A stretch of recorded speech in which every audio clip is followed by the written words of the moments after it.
Olá, amigos. Queria perguntar uma coisa a vocês. Vocês têm medo de dirigir? Tenho certeza que a maior parte de vocês vão dizer, eu não. Pode ser que alguém tenha como resposta, eu não sei dirigir. Bom, são outros 500. A gente costuma ter medo daquilo que não conhece. Mas uma pessoa que sabe dirigir e tem medo de dirigir, é raro, né? E não é só esse medo que existe hoje em dia. Tantas tensões, tantas pressões, tanto estresse.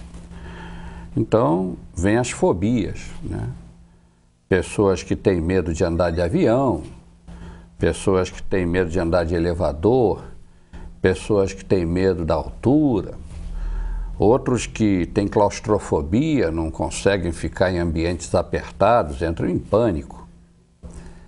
Bom, há muitos medos.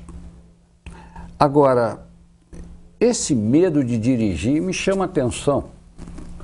E hoje, para tentar desmistificar o medo de dirigir, afinal de contas também tem a ver com o nosso programa, desmistificar o extraordinário, o oculto.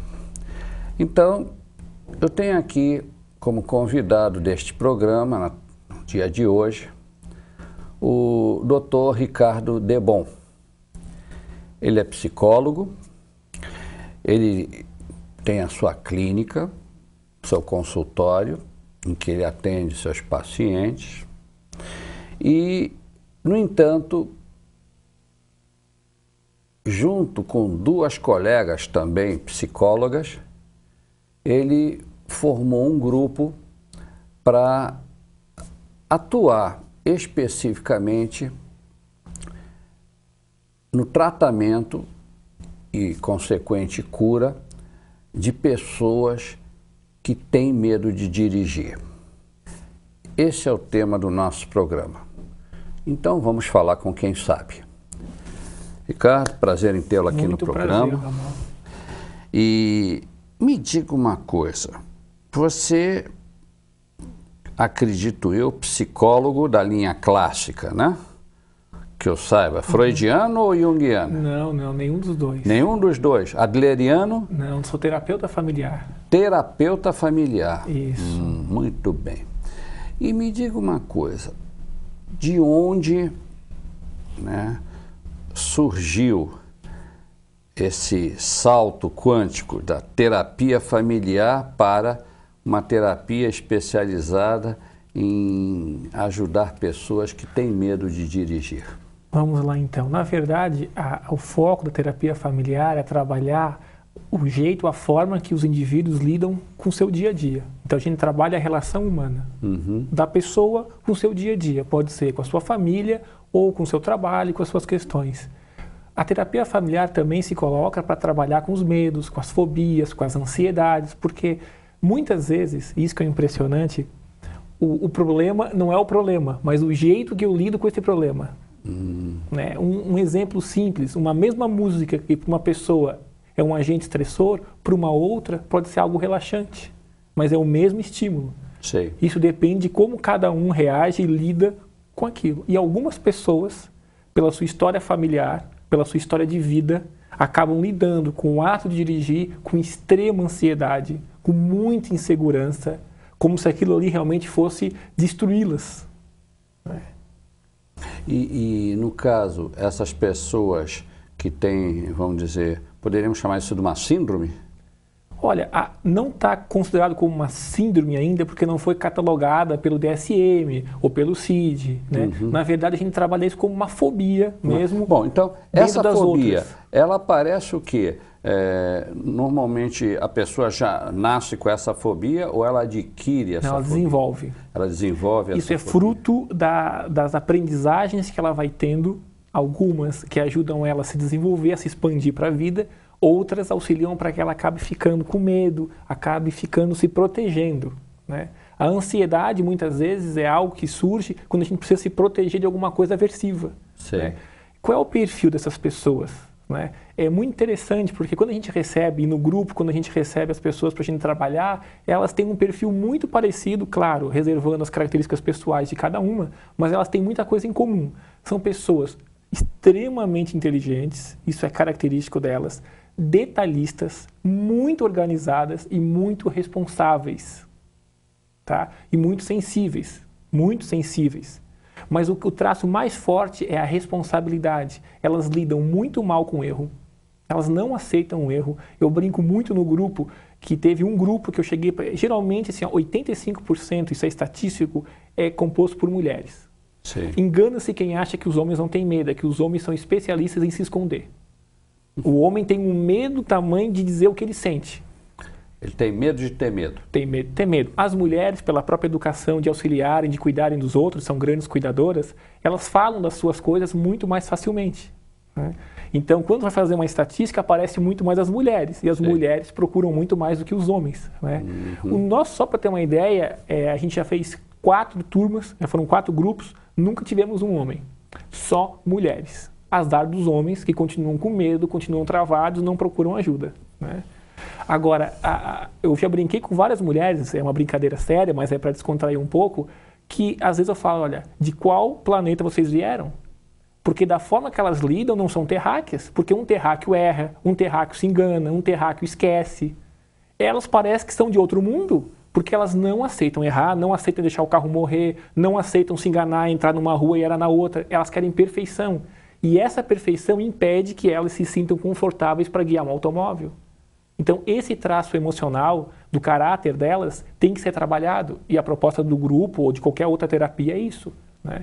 É para que elas possam rever as suas crenças, rever aquilo que elas carregam na sua história, os seus valores, os seus dogmas, e perceber que muito deles não ajuda mais, mas está atrapalhando elas.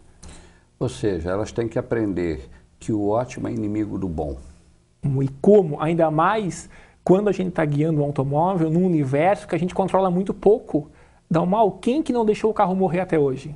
Quem que não deu uma encostadinha ali? Quem que não encostou o pneu no meio-fio? Isso não existe. O tempo todo acontece. Não existe alguém que não faça isso. Né? E elas querem perfeição, elas brigam com isso, claro. Geralmente, qual é o jargão que elas colocam? Parece que o carro vai me dominar. Isso é fruto do quê? De uma luta. Elas estão brigando com o automóvel. Eu particularmente não brigo com automóvel porque eu tenho discernimento suficiente para saber que quem está dirigindo o automóvel sou eu. Mas que eu já dei um bocado de bronca nos meios fios das calçadas aqui, dizendo, parem de me perseguir. Correto. Porque faz favor, eu estou dirigindo direito. Vocês é que começam a aumentar vindo na minha direção, não dá. Parem de expandir a rua, vamos lá, né? Então eu entendo esse ponto de vista. Mas você lida de um jeito com bom humor. Mas tem outro jeito para... Tem, elas usam outro jeito. Nossa. Elas usam um jeito duro, elas se castigam, elas brigam com elas se cobram. Aí como é que fica a autoestima? Como é que fica a autoimagem? A autoestima fica completamente destruída e uma autoimagem completamente enfraquecida. É verdade. E tem um traço mais forte ainda. Elas se preocupam muito, eu falo elas, mas são eles também, mas eles aparecem muito pouco. Elas se preocupam muito com o que os outros estão pensando. Bom. Aí elas estão dirigindo o carro, aí tem o medo de que o carro morra. O que o motorista da frente vai pensar? O que o pedestre vai pensar? E daí entra as fantasias, né? O que o passageiro daquele ônibus que está passando perto de mim vai pensar?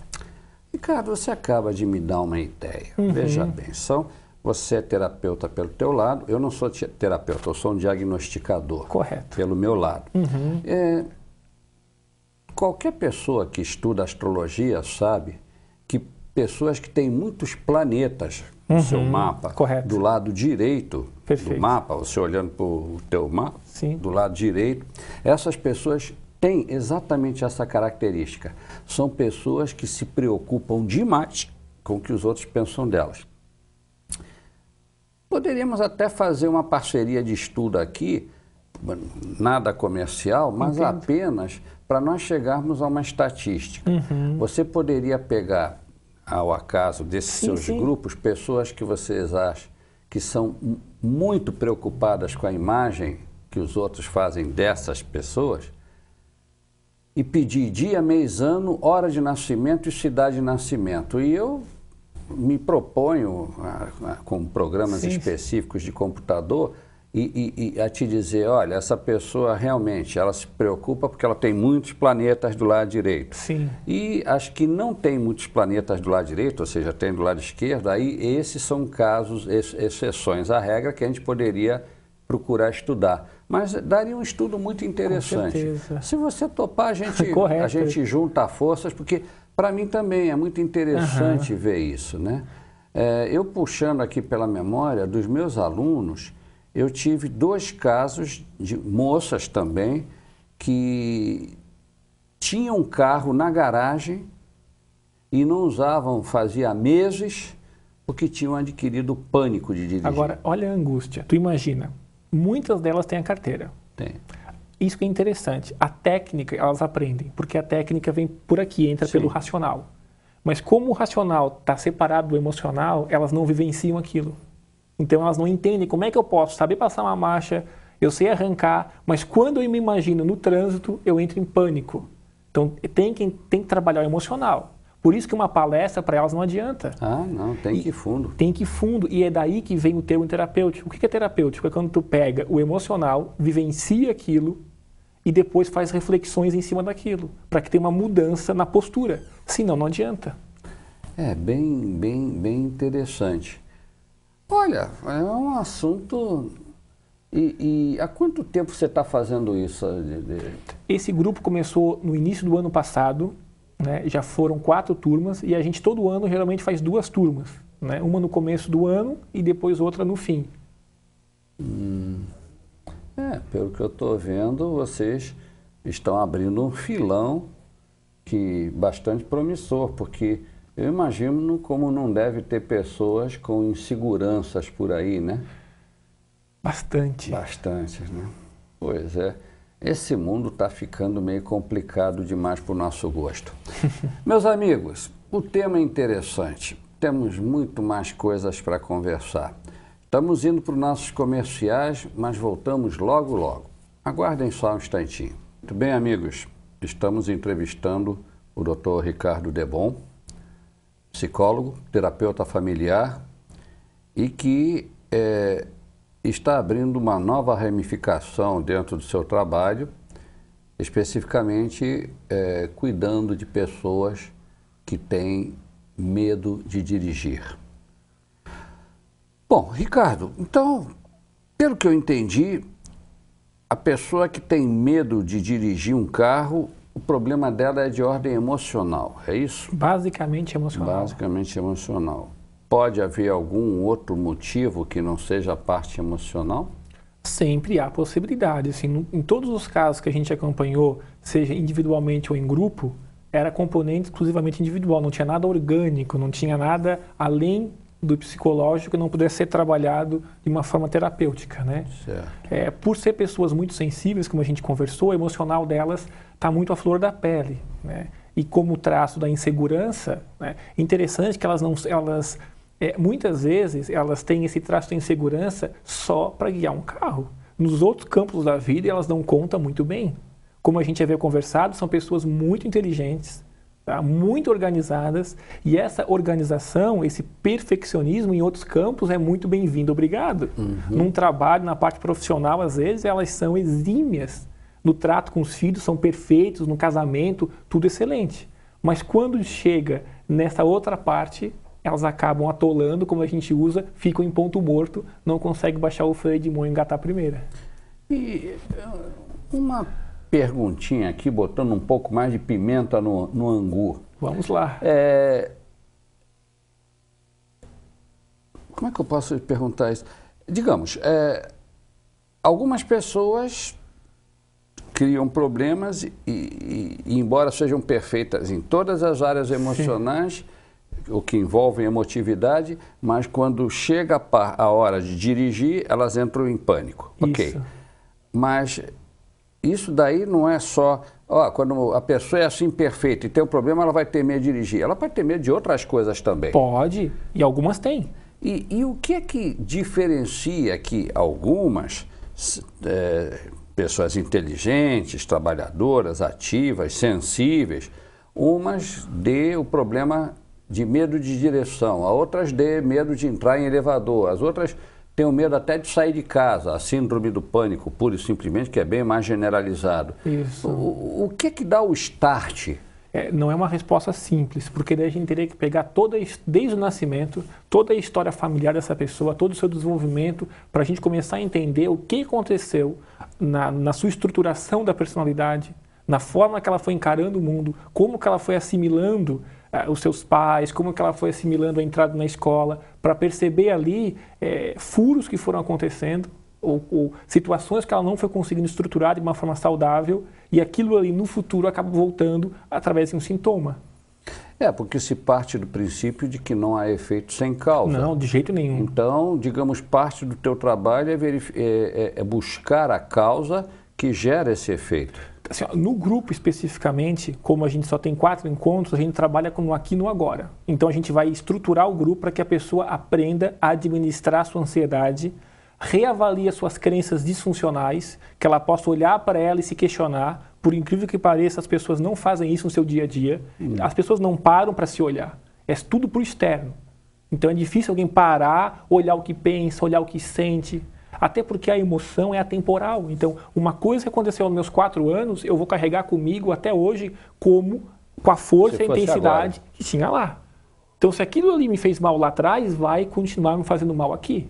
Tá? Numa pesquisa feita, foi comprovado que mais de 40% não tinham sofrido um acidente dirigindo um automóvel. Então, esse trauma, muitas vezes, não vem diretamente de um acidente automobilístico, como poderia se imaginar. Às vezes a pessoa estava no banco de trás, ou às vezes assistiu um acidente, mas como ela já tem essa tendência e como ela já tem essa característica de ser muito sensível e ter o seu psicológico se cobra muito, ela acabou recebendo aquilo e desenvolveu esse trauma. Entendo. Até porque ela é muito dura, assim, ó. Eu friso muito isso, porque a pessoa que é leve, que trabalha com bom humor, que aprendeu, como eu digo, no consultório, a ser um pai e uma mãe amoroso para si mesmo, ela vai digerindo essas situações. Mas quando a gente... imagina o nosso estômago físico. Quando a gente come uma coisa que não digere, enquanto não vomita, tu não consegue ficar bem. Isso é verdade. Na parte emocional da mal, é a mesma coisa. Se tu tem alguma situação mal trabalhada, mal resolvida, enquanto aquilo não for limpo, tu não consegue ter paz na tua vida. Olha. E me conta assim um pouquinho mais, como é que vocês trabalham? Chega uma pessoa, digamos, de repente eu não consigo entrar no meu carro porque eu entro em pânico. Sim. Tudo bem. Eu já não estou mais achando que os meios-fios estão me perseguindo. Agora é a rua, são os buracos. Tudo. É a máquina, né? Até o tanque de gasolina anda me perseguindo. Bom, e aí? Eu sei que você existe, vou no teu consultório, chego lá e digo, doutor, das duas uma, ou você me tira esse medo de dirigir ou pode ficar com a chave do meu carro, porque eu não quero vê-lo nunca mais. Okay. Bom, o que é que tu faz comigo? Vou conversar contigo, eu vou primeiro avaliar a tua situação. Se eu for pegar o pé da letra, o exemplo que tu deu, tu já está num caso de paranoia. Já está achando que tudo está te perseguindo. Então, a primeira coisa é ver se a tua indicação é para um trabalho em grupo ou se é até individual mesmo. Sei. Aí isso vai depender que tem pessoas que gostam de ficar individualmente, contando, que não se sentem bem em grupo. Já tem pessoas que, pela sua dinâmica, são muito ativas, adoram trabalhar em grupo. O trabalho em grupo, a tendência é que ele seja mais rápido, porque um potencializa o outro. Sei. Um auxilia o outro. Tanto é que em 4 encontros, dá um mês, a gente consegue que as pessoas entrem não dirigindo e saiam dirigindo. Obviamente que não em 100% dos casos, que ninguém é perfeito. Né? Mas a grande maioria, assim, isso é de ser todos que entram lá saem diferentes. Saem mais confiantes. Tanto assim, vou fazer uma autoescola, que a gente procura ter contato com as pessoas depois do grupo. Né? E agora, recentemente, eu entrei em contato com uma participante, ela assim, estou fazendo autoescola, estou me sentindo mais segura, o meu plano até o fim do ano é dirigir. Então, isso para nós é muito gratificante. Sim, né? Então, eu faria uma conversa, a gente faria uma avaliação para ver se seria trabalho em grupo ou individual. Tá? E eu veria a tua disponibilidade, a tua pertinência, se tu tem energia para iniciar um trabalho terapêutico. Porque o ser humano é muito paradoxal. Às vezes ele chega e fala, eu quero. Mas, na verdade, ele não tem energia suficiente para iniciar um tratamento. Essa energia que você se refere, naturalmente, não é energia física. É uma energia anímica. Não, também é energia física. É corpo, energia do corpo, assim, para tu se levantar, para tu se focar e se colocar em disposição de um tratamento. Porque a pessoa às vezes quer ir lá, ela quer fazer o trabalho de mudança, mas não quer que nada mude. Aí não tem condições. Isso é o que geralmente as pessoas chegam e falam, ó, eu quero que tu me mude, só que não pode mudar nada na minha vida. Eu falo, então eu tenho que fazer um milagre, eu tenho que fazer primeiro um curso de milagre para conseguir fazer uma coisa dessas. Aquela famosa história, doutor, estou doente, cure-me.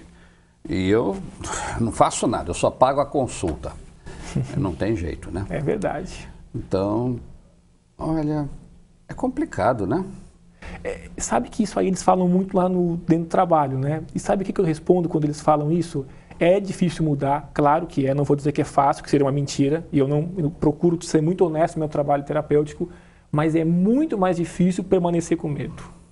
Se é difícil mudar, é muito mais duro tu ver todo dia o carro na tua garagem e tu ter que sair de ônibus, ter que depender de alguém, de carona, sair na chuva.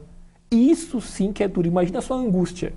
Tu ter que trabalhar, levar filho na escola, tocar a tua vida para frente. Tem que se locomover, né? E o carro tá ali parado. Tu já imaginou o quanto aquilo vai machucando a tua autoestima? Uma das minhas alunas, inclusive, o carro dela estava em cavaletes na garagem do prédio. Os pneus todos murchinhos. Estava em cavalete. Isso pode ser até uma autoimagem dela, também deve estar muito murchinha para isso, né? Tá, exato. Né? Aí, com o tempo, tá? Um belo dia, ela me telefona toda, adivinha o que é que aconteceu? Ganhou na Mega Sena? Não, melhor. Olha o valor que ela dava. Melhor. Melhor. O quê? Hoje eu saí com meu pai dirigindo. Olha só. Eu digo, ué, por que não foi sozinha? Aí eu carquei, né? Não, mas puxa, não, tô brincando, filha. Tá certo. Estou orgulhoso de você, parabéns, vai, continua. E hoje vai para cima, vai para baixo. Eu acho que o valor que ela deu, porque isso que ela fez não tem preço. Nenhuma Mega Sena paga isso. Não, e mais a autoestima, né? Nossa, por isso que não tem preço. A autoestima. Porque se libertar de uma dor, não tem dinheiro que pague isso. Uma pessoa com autoestima baixa, faz favor. Eu tenho dúvida até se pode se chamar uma pessoa com autoestima cronicamente baixa de uma pessoa. É que ela distorce, né? Vai distorcendo tudo. Não se acha e a vida não tem graça e é até um polo negativo, né? Atrai tudo que é de ruim. Né? Por isso que eu sempre faço um apelo, sempre que eu tenho uma oportunidade, para as pessoas se trabalharem. Porque não tem nada pior do que a gente já levantar o dia com angústia, levantar o dia com tristeza, levantar o dia achando que eu não mereço isso. Tem que resgatar essa potência pessoal. Né? Eu parto do princípio, e a minha premissa é que a gente nasceu para ser feliz. O ser humano busca o prazer o tempo todo.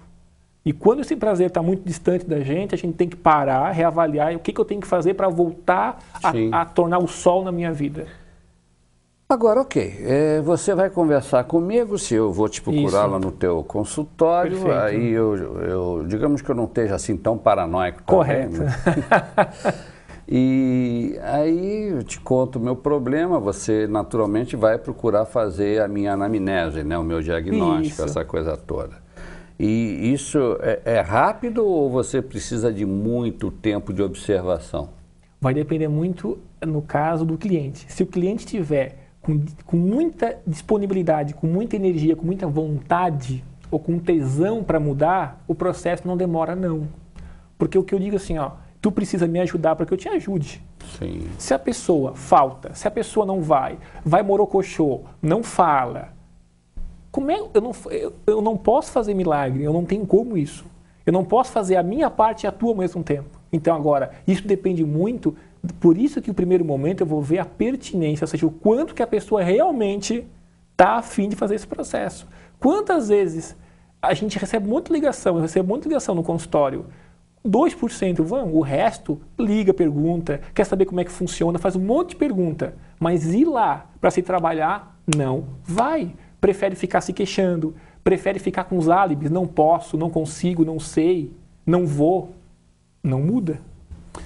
É, incrível, né? Tem pessoas que preferem ficar paradas a sair da inércia.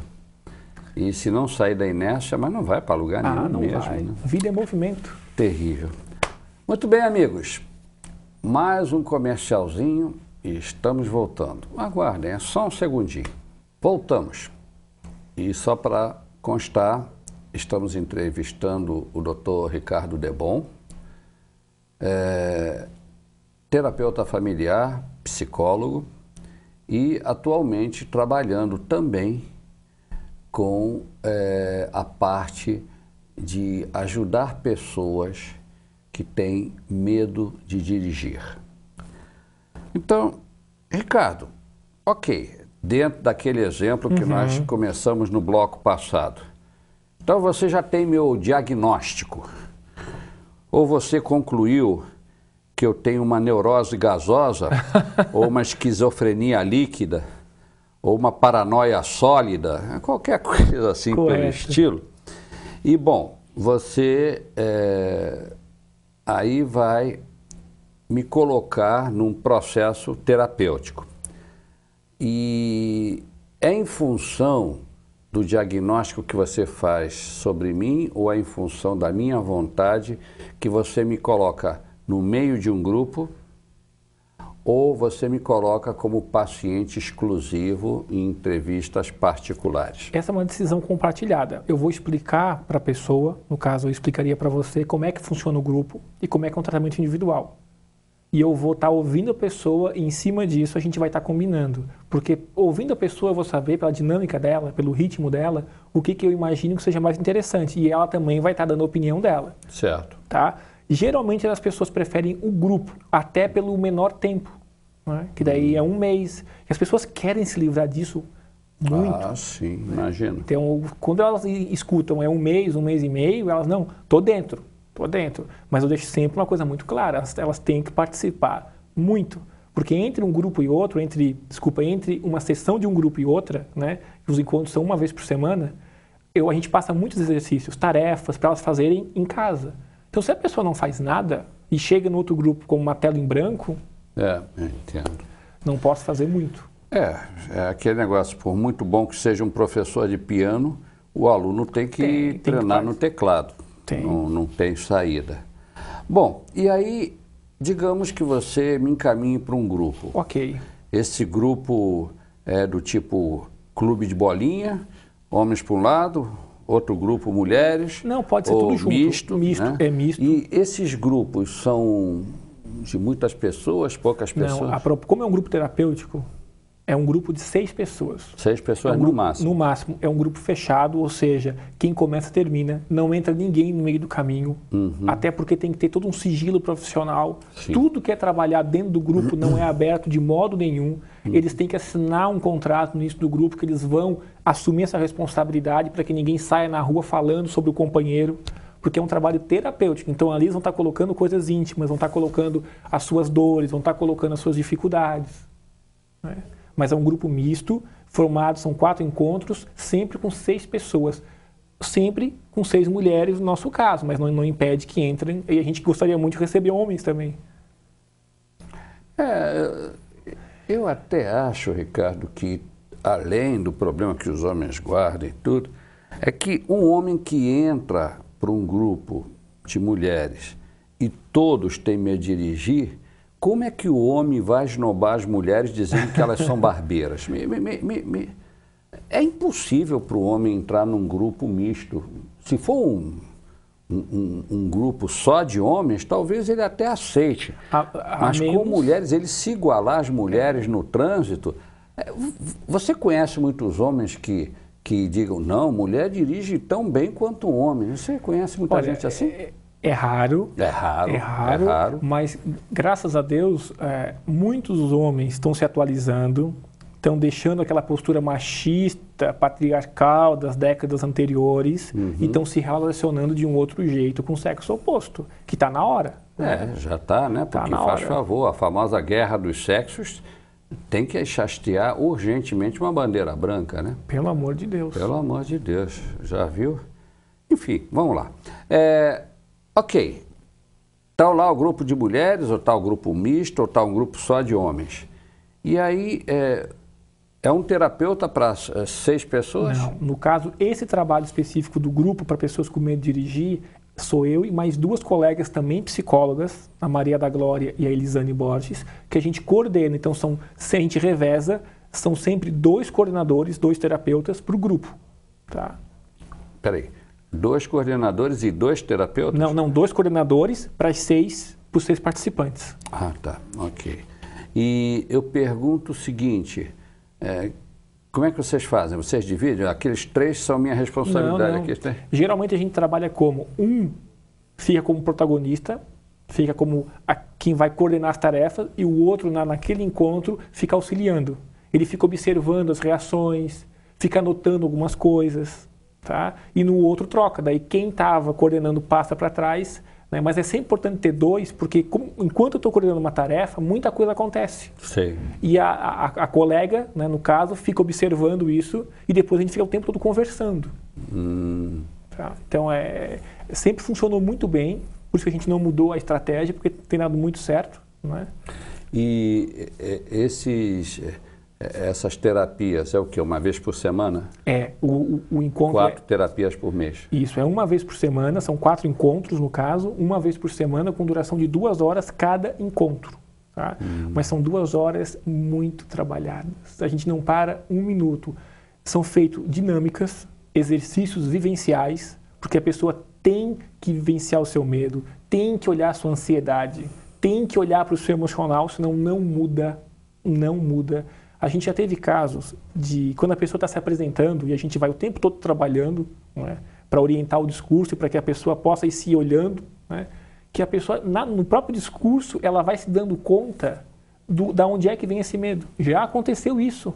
E a pessoa falando da sua história, mas espera aí, então é daí que eu tenho medo de dirigir. Ela se dá conta, é impressionante. Me conta um milagre, naturalmente, sem dizer o nome do santo. Sim. Me dá um exemplo de uma pessoa que estava ali filosofando em cima do assunto e, de repente, eureka, já sei de onde vem meu medo. Me conta um exemplo. Eu vou criar um exemplo, tá? Certo. Fictício, mas próximo do que aconteceu lá. A pessoa está contando, por exemplo, que quando era criança, andava no banco de trás dos pais e estava ali atrás e sempre via, por exemplo, que os pais brigavam muito no banco da frente e que a mãe tinha muito medo de se acidentar. E ela ficava escutando aquilo. E quando ela começou a falar sobre isso e dar conta, ela percebeu que, na verdade, o medo não era dela. Ela acabou pegando o medo emprestado da mãe, ou do pai, ou vice-versa, mas aquela situação. Só que isso nunca tinha ficado consciente para ela. Ela nunca tinha se dado conta, ou usando um termo, nunca teve um insight para entender que dali tinha ficado um nó no emocional dela e ela acabou considerando que o medo era dela. Entendo. E quando ela se deu conta disso, é como tu colocar para fora toda uma carga que não te pertence. Sim. E a partir dali, a autoimagem dela começa a se transformar. Claro que isso é um exercício que a pessoa vai ter que se trabalhar numa nova postura, não é uma coisa assim do dia para o outro. Tá? Mas nesse caso específico, que daí são uma vez ou outra, a pessoa depois que se deu conta, no encontro seguinte ela falou assim, ó, eu nem viria mais, porque o que eu vim buscar que eu já encontrei, estou dirigindo. Eu vou ficar aqui até o 4º encontro em respeito a vocês e aos meus colegas. Eu confesso que eu fiquei impressionado, porque nem eu esperava uma coisa tão rápida e tão potente. Agora, via de regra, Dalmau, não é assim tão rápido, eu quero deixar isso bem claro. A gente precisa dos 4 encontros, de trabalhar muito, e a pessoa tem que fazer um trabalho muito grande. Essa pessoa específica é que ela chegou com muita vontade. E por outro lado também lembra um pouco aquele famoso ditado místico que diz que quando o discípulo está pronto, o mestre aparece, né? Então o camarada já estava pronto para se curar. Aí veio alguém, usou uma técnica e ele explodiu a boca do balão.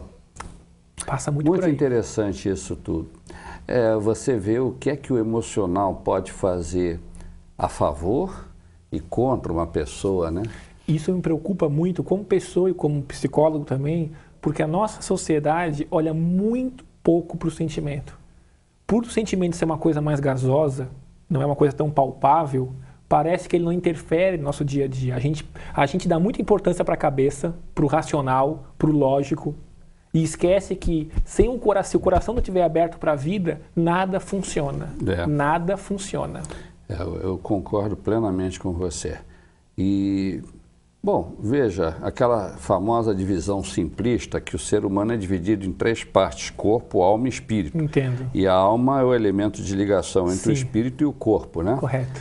Então, um espírito que tem ideias brilhantes e um corpo pronto para botar essas ideias em execução. Se a alma não motivar, o corpo não funciona. Não funciona. Então, realmente, o ser humano, acho que a chave mestra do ser humano é a alma. Tem um ditado chinês que diz o seguinte: se todo dia, quando tu levanta, tu arruma os teus cabelos, por que tu não faz o mesmo com o teu coração? Com certeza, né? E também, e também deveria dar um pouco também mais de ação ao cérebro, porque já notou como é que está se usando pouco o cérebro hoje em dia? Mas um cérebro sem emoção fica oco, né? E as emoções, o pessoal está confundindo o sensorial com emoção. Sim. E o sensorial não necessariamente é uma emoção. Sim. Olha, isso dá assunto para mais um programa de filosofia aí. Vamos fazer os telespectadores dormir em cima aí, diante da câmera, da televisão. Estamos indo para mais um intervalo. E já estamos nos aproximando do último bloco. Vamos rapidamente, voltamos e vamos contar algumas coisas muito interessantes sobre essa terapia, para fechar com chave de ouro. Aguardem só um instante, por favor. Bem, amigos, neste último bloco, entrevistando o Dr. Ricardo Debon, terapeuta familiar, psicólogo e especialista em resolver problemas de pessoas que têm medo de dirigir. Para fechar com chave de ouro, como eu já disse, nós vamos,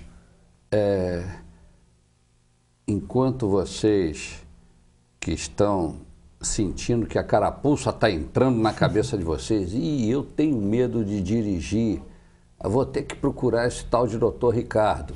Muito bem, procurem. Já o conheço, eu sei que ele é um bom profissional. Mas enquanto vocês não descobrem como encontrar o Dr. Ricardo Debon, ele vai dar uma canja.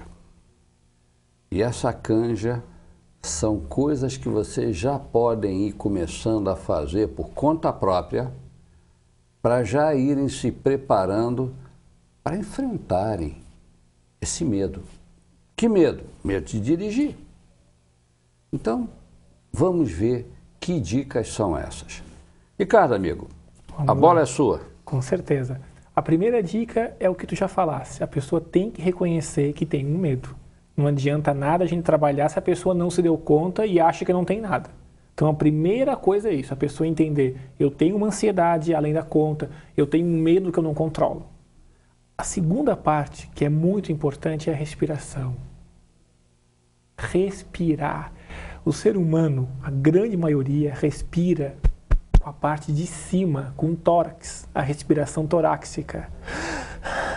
Essa respiração torácica libera no organismo várias substâncias, como cortisol, como adrenalina, que deixam o corpo pronto para uma resposta de luta ou fuga. Porque essa respiração a gente faz quando está com medo, quando está correndo. A gente tem que fazer a respiração do bebê, que é a respiração diafragmática, com essa parte de baixo, o abdômen. Se tu vê um bebê, a coisa mais linda, ele enche a barriguinha e esvazia, enche a barriguinha e esvazia. Ele mal mexe o peito. Só que com os trancos da vida, a criança acaba respirando com a parte de cima, infelizmente. E acaba depois, quando adulto, tendo que aprender a respiração que já fez quando era criança, né? Ou seja, regrediu. Esse é o nosso mundo, infelizmente, né? É muito estresse, é muita ansiedade. E claro que o organismo, para se defender, acaba respirando por aqui, né? Então, respirar. Como é que a pessoa pode fazer? Deita na cama, tá? Fica deitado na horizontal. Pega um livrinho leve, não vai pegar um livro muito pesado, 2 livrinhos, coloca um em cima da barriga e um em cima do peito, tá? E segura com as mãos. E ela vai tentar encher a barriga e soltar, encher a barriga e soltar, respirando pelo nariz e soltando pela boca, tá?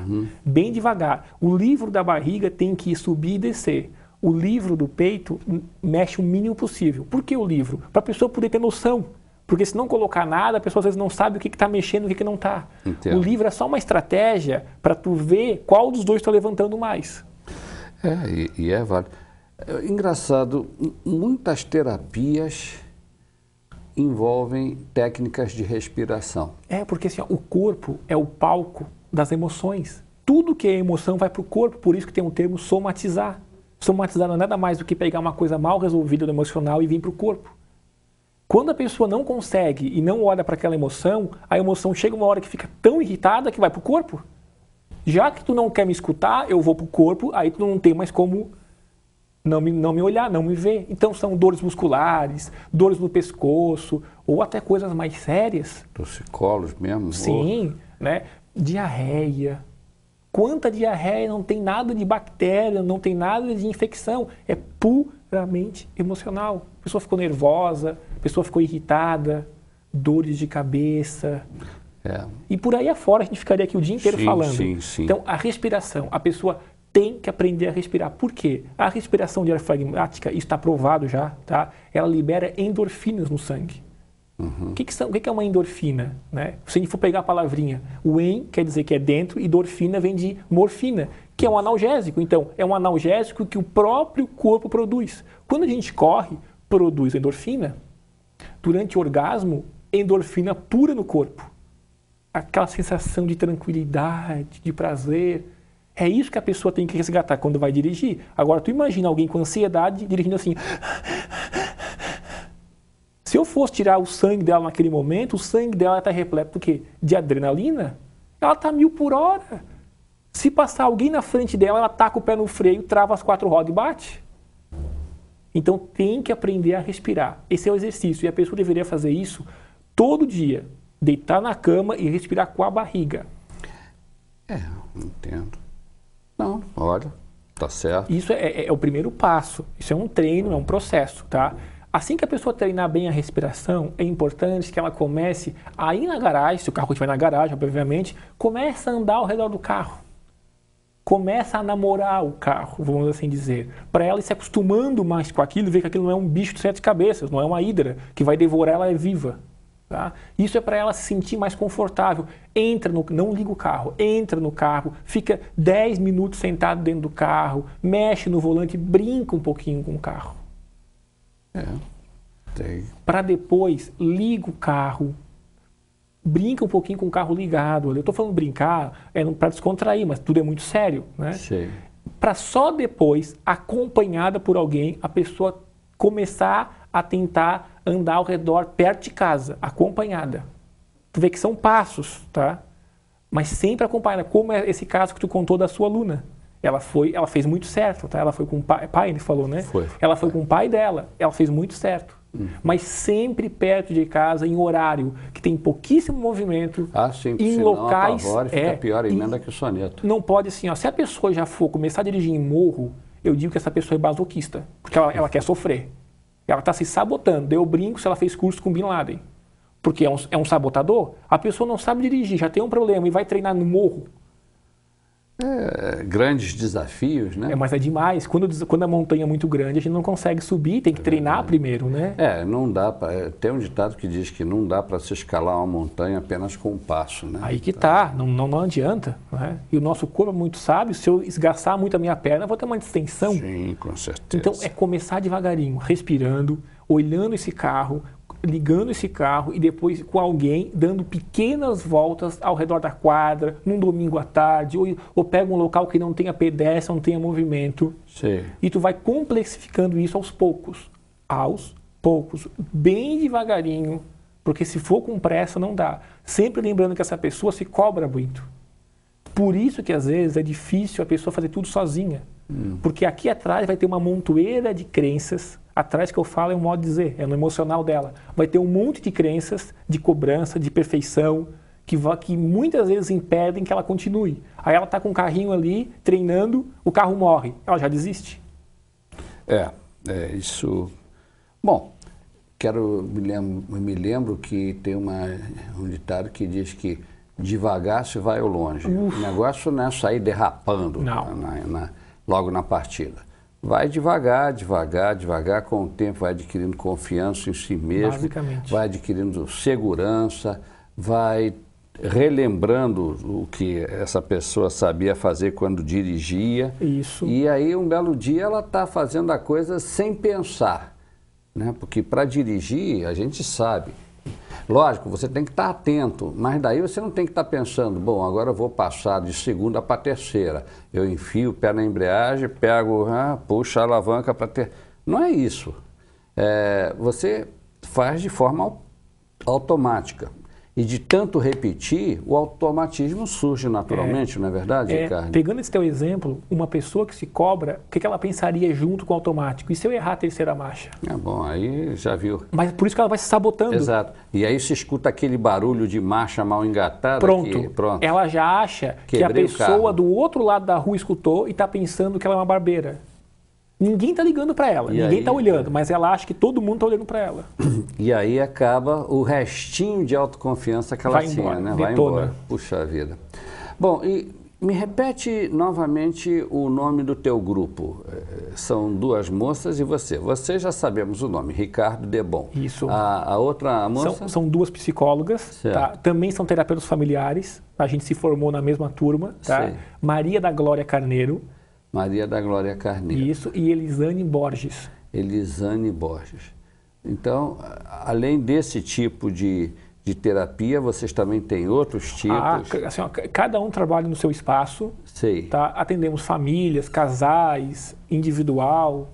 O trabalho terapêutico que a gente faz na prática diária, né? E além disso, como a gente estava percebendo que tinha muitas pessoas com essa queixa, a gente se reuniu e resolveu fazer um trabalho específico. Muito bem. Olha, Ricardo, eu acho que realmente vocês têm um trabalho bastante interessante nas mãos. Eu estimo saber que vocês estão fazendo sucesso com isso, porque já estão formando turmas e tudo, ajudando as pessoas a se ajudarem, né? Isso é muito positivo. E vocês estão agora para abrir mais alguma turma? Isso. A gente está formando um próximo grupo, que a gente já está em agosto, né? Então a gente está fazendo mais um grupo para esse fim do ano agora, de 2008. Tá, então começando agora em 2008, teoricamente, novembro, dezembro, já dá para terminar? Dá. E aí a pessoa poderá passar o Natal e o Réveillon onde ele quiser, dirigindo o próprio carro?